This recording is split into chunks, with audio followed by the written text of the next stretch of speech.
ഈശോയോട് ദൈവത്തിൻ്റെ ധന്യവും ശ്രേഷ്ഠവുമായ തിരുനാമം വാഴ്ത്തപ്പെടുമാറാകട്ടെ.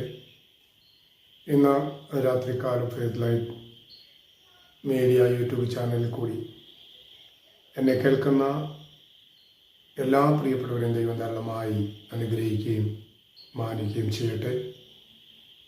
സർവ മഹത്വത്തിന് യോഗ്യനായ ദൈവം അവിടുത്തെ അത്ഭുതങ്ങളെ പ്രവർത്തിച്ച് അനുഗ്രഹിക്കുമാറാകട്ടെ. ഈ മെസ്സേജ് നിങ്ങളുടെ ജീവിതത്തിൽ വലിയ വിടുതലും ആശ്വാസവും പകരട്ടെ എന്ന് പ്രാർത്ഥിക്കുന്നു. ഇന്നത്തെ ചിന്ത നിരാശപ്പെടരുത് എന്നുള്ളതിനെ കുറിച്ചാണ്. പലപ്പോഴും നമ്മുടെ ജീവിതത്തിൽ നിരാശ കൊണ്ടുവന്ന് നമ്മെ വല്ലാതെ അലട്ടുന്ന ചില സാഹചര്യങ്ങൾ നമ്മുടെ ജീവിതത്തിൽ വെളിപ്പെടാറുണ്ട്. പലവിധമാകുന്ന കാര്യങ്ങളെ ഓർത്ത് നാം നിരാശപ്പെടാറുണ്ട്.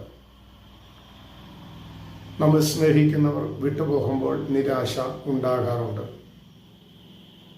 നമ്മെ സ്നേഹിക്കുന്നവർ മറ്റെന്തെങ്കിലും നമ്മോട് പറയുമ്പോൾ നമുക്ക് നിരാശപ്പെടാറുണ്ട്.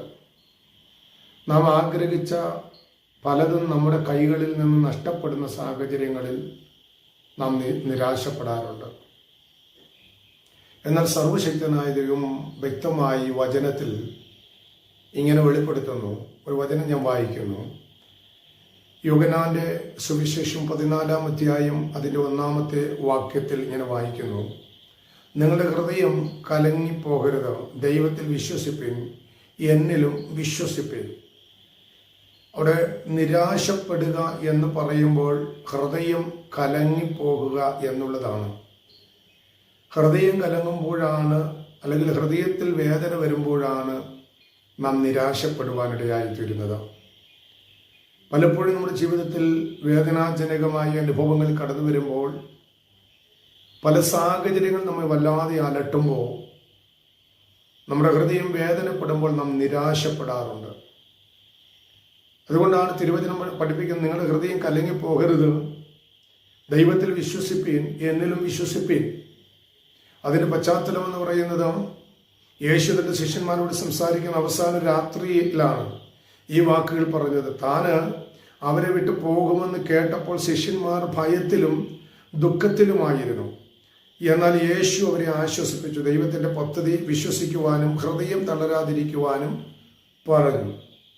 അപ്പൊ യേശു വിട്ടുപോകുന്ന രാത്രിയിൽ ശിഷ്യന്മാരോട് പറഞ്ഞൊരു കാര്യമാണ് നാം ആ യോഹന്നാന്റെ സുവിശേഷം 14-ാം അധ്യായം 1-ാം വാക്യത്തിൽ വായിക്കുവാനിടയായി തീർന്നത്. യേശു വിട്ടുപോകുന്ന രാത്രിയിൽ ശിഷ്യന്മാരുടെ ഹൃദയം കലങ്ങിപ്പോകരുത്, അവൻ ഉറച്ചു നിൽക്കുവാനിടയായി തീരണം എന്നിവിടെ വെളിപ്പെടുത്തുക. അങ്ങനെയെങ്കിൽ ഇന്ന് രാത്രികാലം ഞാൻ ദൈവിക ദൂത് വിളിച്ചു പറയാം, നിന്റെ കൂടെ ഉള്ളത് ചിലത് വിട്ടുപോകുന്ന സാഹചര്യങ്ങളുണ്ട്. അത് മക്കളായിരിക്കും, ഭാര്യയായിരിക്കാം, ഭർത്താവായിരിക്കാം, സാമ്പത്തികമായിരിക്കാം, സുഹൃത്ത് ബന്ധങ്ങളായിരിക്കാം, മറ്റ് പലതും നമ്മുടെ ജീവിതത്തിൽ നിന്ന് നഷ്ടപ്പെട്ടു പോകാം, വിട്ടുപോകാം. ആ സാഹചര്യങ്ങളിലാണ് നമ്മുടെ ഹൃദയം എന്ത് ചെയ്യുന്നത്? നിരാശപ്പെടുവാനിടയായിത്തീരുന്നത്. ഇവിടെയും കർത്താവിൻ്റെ ശിഷ്യന്മാരോട് പറയുന്നത്, താൻ വിട്ടുപോകുന്ന രാത്രിയിൽ ശിഷ്യന്മാരെ വിട്ട് ക്രൂശിക്കപ്പെടാൻ പിടിക്കപ്പെടുന്ന നാളുകളിൽ, ശിഷ്യന്മാരുടെ കൂട്ടത്തിൽ നിന്ന് വിട്ടുപോകുന്ന നാളിൽ അവരുടെ ഹൃദയം വ്യാകുലപ്പെടുവാൻ ഇടയുണ്ടായതുകൊണ്ട് പറയുകയാണ്, നിങ്ങളുടെ ഹൃദയം കലങ്ങിപ്പോകരുത്, നിരാശപ്പെട്ടു പോകരുത്. അപ്പൊ നാളിതുവരെ ശിഷ്യന്മാരോട് കൂടെ യേശു കർത്താവ് ഉണ്ടായിരുന്നു.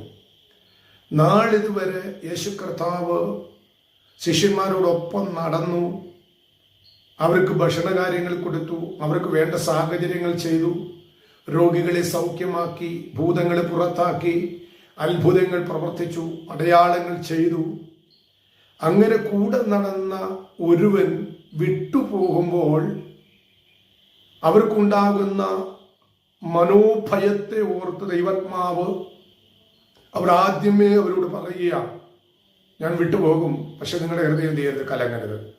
അങ്ങനെയെങ്കിൽ നമ്മൾ സ്നേഹിക്കുന്ന, വർഷങ്ങളോളം നമ്മുടെ കൂടെ ഉണ്ടായിരുന്ന, നാം കൊണ്ടു നടന്ന പലതും നമ്മിൽ നിന്നും നഷ്ടപ്പെടുമ്പോൾ വചനം പറയുന്നു, നീ നിരാശപ്പെടുവാൻ ഇടവരരുത്. നിന്റെ ഹൃദയം ഉറച്ചു നിൽക്കുവാൻ തക്കവണ്ണം ഇടയായി തീരട്ടെ. അതോടൊപ്പം ചേർന്ന് ഒരു വാക്യം കൂടെ ഞാൻ വായിക്കുന്നു. യെശയ്യാ പ്രവാചകൻ 41:10. ഭയപ്പെടേണ്ട, ഞാൻ നിന്നോട് കൂടെയുണ്ട്. ഭ്രമിക്കേണ്ട, ഞാൻ നിന്റെ ദൈവമാകുന്നു. ഞാൻ നിന്നെ ശക്തീകരിക്കും, ഞാൻ നിന്നെ സഹായിക്കും. അപ്പോൾ ഏത് സാഹചര്യങ്ങളിലും യെശയ്യാ പ്രവാചകൻ 41:10 വാക്യം പറയുന്നത് പോലെ ഭയപ്പെടേണ്ട, ഞാൻ നിന്നോട് കൂടെയുണ്ട്. ഭ്രമിക്കേണ്ട, ഞാൻ നിന്റെ ദൈവമാകുന്നു. ഞാൻ നിന്നെ ശക്തീകരിക്കും, ഞാൻ നിന്നെ സഹായിക്കും. ഏത് സമയത്തും സഹായിക്കുവാനും ശക്തീകരിക്കുവാനും സന്നദ്ധനായ ഒരു സർവശക്തനായ ദൈവം നമ്മോട് കൂടെ ഉണ്ട് എന്നുള്ളത് മനസ്സിലാക്കി, ആമേൻ, ഹൃദയം ചഞ്ചലിക്കാതെ, ഭയപ്പെടാതെ, നിരാശപ്പെടാതെ ദൈവസന്നിധിയിൽ ഏൽപ്പിച്ചു കൊടുത്ത് പ്രത്യാശയോടെ മുന്നോട്ട് പോകാം. ദൈവം നമ്മെ അനുഗ്രഹിക്കുമാറാകട്ടെ. സ്തോത്രം.